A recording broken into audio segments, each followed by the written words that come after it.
Hello welcome स्वागतम to my YouTube channel. आज हम इस ब्लॉग में शेयर करेंगे राजस्थान की। हम फर्स्ट ऑफ ऑल उतर जाते हैं चित्तौड़गढ़ के स्टेशन, क्योंकि हमें सबसे पहले जाना है सावरिया सेठ के मंदिर। और सावरिया सेठ के लिए सबसे पास का स्टेशन यही है।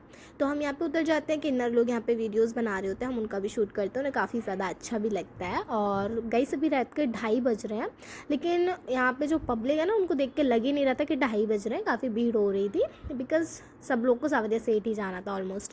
और काफ़ी ज़्यादा ठंड भी हो रही थी बिकॉज़ रात का टाइम था। उसके बाद हम फटाफट गाड़ी बुक कर लेते हैं और ऑटो में बैठ के हम लोग चले जाते हैं सावरिया सेठ के लिए। तो फर्स्ट हमारी खोज थी रूम ढूंढने के लिए। तो हम तो यहाँ पे फ़र्स्ट टाइम जा रहे हैं, लेकिन हमारे साथ में जो ऑटो में लड़के बैठे थे वो लोग यहाँ पे हर मंथ आते, तो उन लोगों ने हमें रास्ता बता दिया। तो हम लोग चले गए रूम ढूंढने के लिए। और गाइस यहाँ पे एक जो फ़नी मोमेंट था, लाइक रूम ढूंढने के लिए ना रास्ते में कुछ लोग खड़े हो जाते हैं, जो रूम वाले होते हैं। बोलते हैं मैडम रूम बहुत अच्छा है, सेपरेट वॉशरूम, कूलर, पंखा सब है। तो मैंने सोचा चलो अच्छा ही रूम होगा। बट सीरियसली गाइस, जब मैं रूम में गई, मैंने बोला ये रूम है, बिल्कुल एकदम गांव जैसा घर था। वो लग ही नहीं रहा था कोई होटल है, जस्ट नॉर्मल घर था। और उसी में उन लोगों ने रूम डिवाइड किए हुए थे। तो हमने बोला चलो ठीक है, कोई बात नहीं, हमें सोना तो था नहीं, हमको सिर्फ नहाने के लिए ही यूज़ करना था। क्योंकि हमें मॉर्निंग में जल्दी जल्दी रेडी होके मंगला आरती देखनी थी। मंगला आरती होती है लाइक जो 5 साढ़े 5 बजे होती है फर्स्ट आरती। तो अब यहाँ पे सब लोग नहा के तो रेडी हो गए थे, लेकिन सबसे लास्ट में मैंने नहाया था।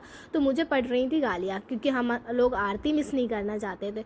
तो फटाफट मैं भी मेकअप कर रही थी और उन लोगों की बातें सुनी जा रही थी। और मेरा जो मेकअप है वो मैं मिस नहीं कर सकती, बिकॉज़ इतने तपस्या के बाद मैं यहाँ पे आई हूँ। तो गाइस, बिना मेकअप के तो भगवान से नहीं मिला जाएगा ना, क्योंकि अपन पार्टी में भी जा रहे हैं तो भी मेकअप कर ही रहे हैं। तो मैंने भी जल्दी जल्दी से मेकअप कर लिया। उसके बाद हम निकल जाते हैं सावरिया सेठ के लिए, और हम सबसे पहले ले लेते प्रसाद। और गाइस पता है क्या हुआ था यहाँ पे? वो प्रसाद वाली जो थी वो बोलती 100 रुपये, और 100 रुपये में क्या दे रही थी? 4 लड्डू।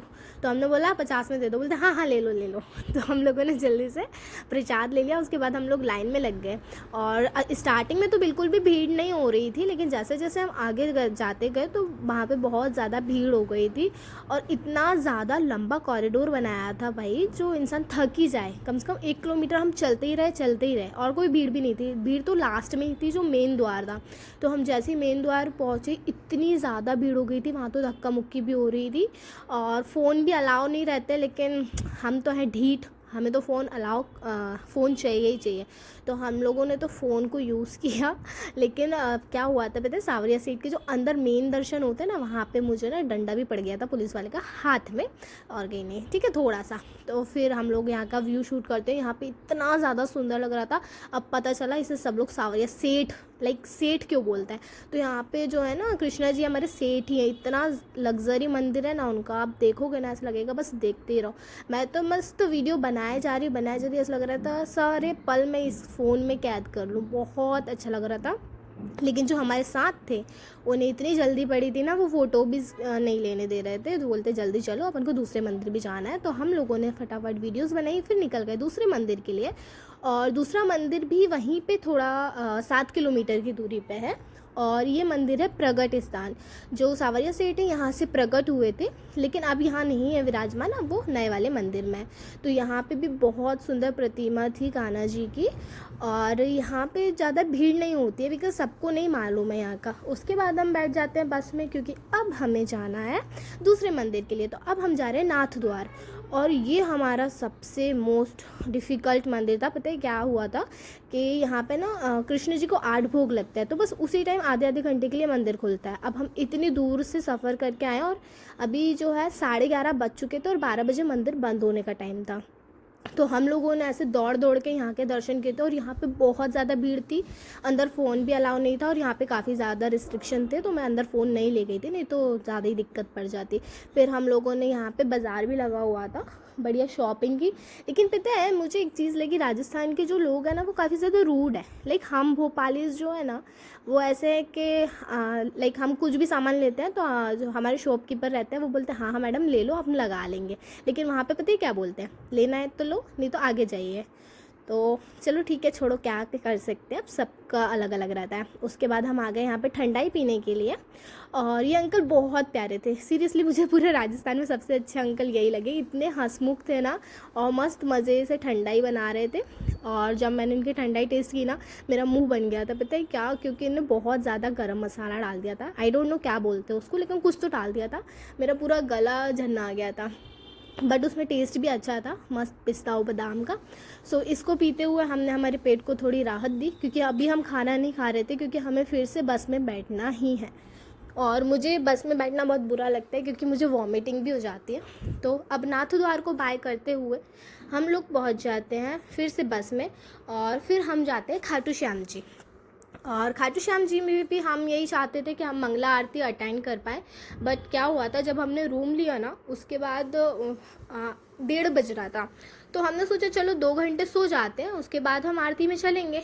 बट सीरियसली क्या हुआ, हम लोगों की नींद लग गई, और हम डायरेक्ट उठे हैं 5 बजे, तो हमारी मंगला आरती तो छूट गई। उसके बाद हम लोगों ने फटाफट नहाया, और 6:30 बजे हम खाटू श्याम जी के दर्शन करने के लिए निकल गए। और यहाँ पे ज़्यादा भीड़ नहीं थी, बिकॉज मॉर्निंग का टाइम था, और अभी कड़े दिन चल रहे हैं, कड़े दिन लाइक जो श्राद्ध के दिन होते हैं वो चल रहे हैं। तो हम लोगों ने जो है फटाफट उनके दर्शन किए, लेकिन हमारा मन था कि हम फिर से एक और बार दर्शन करें, हम फिर से लाइन में भी लगे। बट उस टाइम पट बंद हो गए थे, तो हमने बोला चलो भगवान एक बार दर्शन दे दिए, वही काफ़ी है। उसके बाद खाटू श्याम जी के दर्शन करने के बाद हम पहुंच जाते हैं श्याम कुंड में। और श्याम कुंड में आने के बाद सच में बहुत ही प्यारा लग रहा था। यहाँ पे सब लोग स्नान कर रहे थे, बट हम ऑलरेडी अपना स्नान करके आए थे, तो हमने यहाँ पे स्नान नहीं किया। बट हाँ, जो जल था वो अपने ऊपर छीट लिया था, बिकॉज़ कहते हैं यहाँ के जल से जो भी बीमारी रहती हैं वो चली जाती हैं, और कोई भी स्किन रोग रहता है वो भी चला जाता है। तो यस, हम लोगों ने ये किया।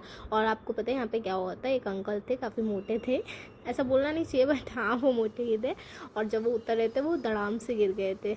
अच्छा हुआ उन्हें लगी नहीं, पर बहुत तेज़ गिरे थे। उसके बाद हमने यहाँ पे थोड़ा बहुत शूट किया। यहाँ पे सब लोग अपने मन्नत का नारियल भी बांधते हैं, मैं भी अपना मन्नत का नारियल वहाँ पे एक ड्रम रखा था उसमें रख के आ गई थी। उसके बाद फिर से हम बैठ जाते हैं बस। ये बस और मेरा सफ़र तो ख़त्म ही नहीं हो रहा है गाइज़। तो बस में बैठने के बाद हम काफ़ी ज़्यादा बोर हो रहे थे, थोड़ा सा वीडियो बना लिया। और यहाँ पे पता है क्या हुआ था, हमारी किसी ने बॉटल चुरा ली थी। क्या हुआ था कि हम लोग बॉटल रख के सीट पे चले गए थे, उसके बाद वापस आए तो हमारी बॉटल ही नहीं मिली। तो या बातें करते करते हम फाइनली पहुंच गए हैं जयपुर। और जयपुर में सबसे पहले हम चले जाते हैं गोपीनाथ जी के मंदिर। और इस मंदिर का जो व्यू था यार, बहुत प्यारा था। और यहाँ पे सारी लेडीज़ बैठ के जो है भजन कर रही थी, भजन कीर्तन हो रहा था। और पट बंद थे, हम जहाँ भी जा रहे हैं पट क्यों बंद हो रहे हैं। फिर पट बंद थे तो हम लोगों ने वेट किया कान्हा जी का, जब वो जैसे ही दर्शन देंगे हम उनके दर्शन करेंगे, तब तक कि हम लोग थोड़ा वीडियो शूट करते रहे। और आपको पता है यहाँ के मंदिर की जो खासियत है ना, यहाँ पे क्या है, कान्हा जी घड़ी पहने हुए हैं, और वो घड़ी बिना सेल के चलती है। वो घड़ी जो है उनके नव से, यानी कि ये वाले जो कान्हा जी है जीवित है, उनकी जो नस रहती है उससे वो घड़ी चलती है। इसकी भी एक बहुत लंबी स्टोरी है, कभी फुर्सत में आपको बताऊंगी। वो मेरे को भी उसी दिन पता चला था, मैंने भी किसी से पूछा था कि घड़ी क्यों पहने हुआ है। सो बस बातें करते करते ही उनके पट खुल जाते हैं, और यहाँ पे बहुत ही सुंदर आरती होती है। कान्हा जी जो है ना 8 बार भोग लगाते हैं, तो उनको यहाँ पे तरह तरह का खाना दिया जाता है।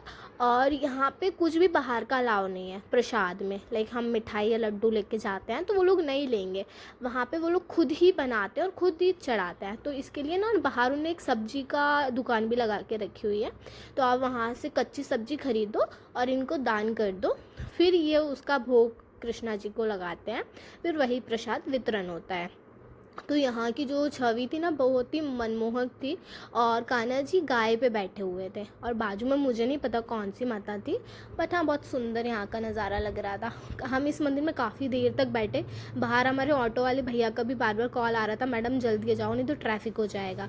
तो हम लोग फटाफट वहाँ से निकल जाते हैं। उसके बाद हमें भैया ले जाते हैं स्लीपर की दुकान पर, और यहाँ पर काफ़ी अच्छे स्लीपर थे। और वो बोल रहे थे लाइक कैमल लेदर के, जिससे अपने पैरों का जो दर्द होता है वो ख़त्म हो जाता है। तो यहाँ से हम लोगों ने भी मम्मी के लिए एक जोड़ी सैंडल ले लिए थे। उसके बाद हम पहुँच जाते हैं कपड़ों की दुकान पे। और राजस्थान में सच में काफ़ी प्यारा पैटर्न मिलता है कपड़ों का, तो मैंने ज़्यादा कुछ नहीं, बस एक चुन्नी ली थी, काफ़ी सुंदर लग रही थी। उसके बाद हम पहुँच जाते हैं हमारी बहुत अच्छी जगह पे, जो कि है हवा महल। और यहाँ पर हम अपने अपने कर्तव्य दिखा रहे थे, मैं और मेरी सिस्टर, क्योंकि हम लोगों को थोड़े वीडियो शूट करने थे। तो तो यहाँ पे हम काफ़ी देर रुके, बट काफ़ी ज़्यादा धूप भी हो रही थी। फिर हमें ऊँट दिखे काफ़ी सुंदर सुंदर से। उसके बाद हम फिर से ऑटो में बैठ जाते हैं और अब जाने वाले हैं मेरी फेवरेट प्लेस, जो कि है हवा महल। और मैं जब राजस्थान आ रही थी ना, मैंने पहले से ही सोच के रखा था यहाँ पे ज़रूर जाना है, क्योंकि ये मेरी ड्रीम प्लेस में से एक थी। तो एक तो कंप्लीट हो गई है, बाकी आगे करते रहेंगे। तो यहाँ पे भी काफ़ी ज़्यादा भीड़ थी, यहाँ पे फॉरेनर लोग भी थे जिन्होंने मुझसे फ़ोटो भी क्लिक करवाई थी। और फिर यहाँ पे हम लोगों का पूरा टेंटरम जो भी थे सब कंप्लीट होने के बाद हम निकल जाते स्टेशन की ओर, क्योंकि हमारी ट्रेन थी 5 बजे की। फिर भी हम 1 घंटे पहले ही पहुँच गए थे, क्योंकि ट्रेन थोड़ी गड़बड़ दिखाई जा रही थी और इतनी ज़्यादा धूप हो रही थी ना। और सीरियसली गाइस, जयपुर में ना बहुत धूल भी है, मेरा तो फेस ही पूरा ख़राब हो गया था। फिर हम लोगों की ट्रेन आ गई थी, हम लोग ट्रेन में चढ़ गए। मेरी हालत को इग्नोर करना, क्योंकि काफ़ी ज़्यादा थक गए थे भाई 2 दिनों में। उसके बाद पूरी रात हम ट्रेन में रहे, फिर सुबह मैं सो के उठी, हम लोगों ने चाय वगैरह पी। और मेरी बहन तो ऐसी कबाड़न लग रही थी ना हम लोग की हालत बहुत ज़्यादा ख़राब हो गई थी इतने लंबे ट्रेन के सफ़र में। उसके बाद हम लोग घर चले गए। सो या that's it for the video, bye.